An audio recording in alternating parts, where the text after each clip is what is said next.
I tell people, I said, I will literally die with PFAS in my body. That's how much I have in my body. For almost a year, the News 3 team of investigators has been looking into what are called forever chemicals in Hampton Roads. Those PFAS the man mentioned. These are man-made chemicals that have been around for decades and can be found in drinking water, certain household supplies, and firefighting foam. They have also been reported at high levels at our local military bases. But this morning, News 3 Investigates is now shedding light on what scientists are calling a breakthrough that takes the forever out of those forever chemicals. Investigator Zach Dahlheimer talks with scientists about this process and speaks with a firefighter who has spoken out about his exposure to these compounds while serving our country. It's a hard pill to swallow. For more than 30 years, Kevin Ferrara has been on the front lines as a volunteer and military firefighter. 10 of those years were at Langley Air Force Base in Hampton Roads. We as firefighters, we're the protectors of our communities. Ferrara has been speaking out on something he says he and others were exposed to while serving our country.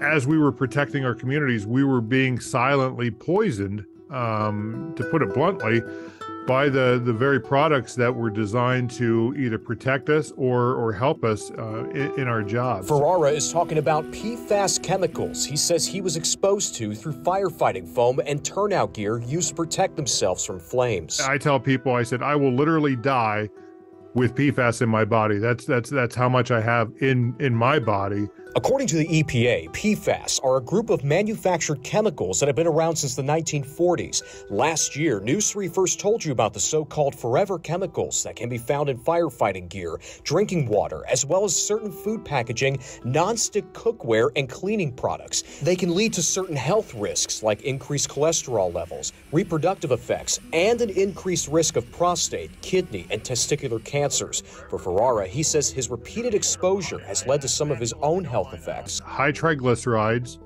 high cholesterol, and type 2 diabetes. My fellow firefighters deserve to know the risks associated with PFAS, whether it's in foam, turnout gear, or the thousands of products that they may have at home or at the firehouse. I think they absolutely have a right to know, as does the general public. Meanwhile, across the country in California, I think this is really a breakthrough. May be a solution. Energy efficient and the green technology without addition of additives and does not lead to formation of toxic byproducts. Haijo Liu and others at the University of California, Riverside have been studying PFAS chemicals, and this past November published new methods that chemically break up PFAS chemicals in drinking water into smaller, harmless compounds. So this technology basically takes light, and when we shine the light to water, we're basically inducing a type of energy, create a system where the particles will be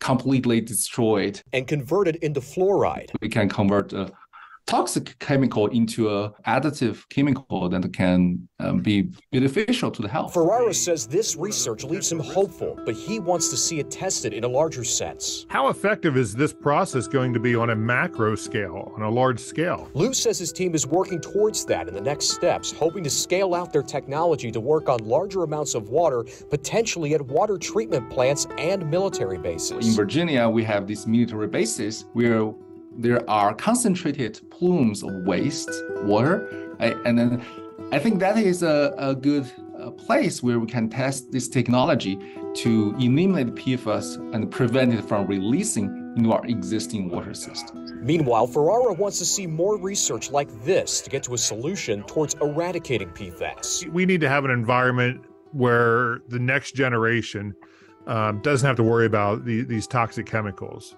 According to UCR officials, Liu says his lab team is, quote, marching towards commercialization with help from a $50,000 grant from the university to scale up this technology to handle larger volumes of water. Now, you can find a link to read more about this method and read more on our previous coverage of PFAS chemicals in Hampton Roads right now on WTKR.com.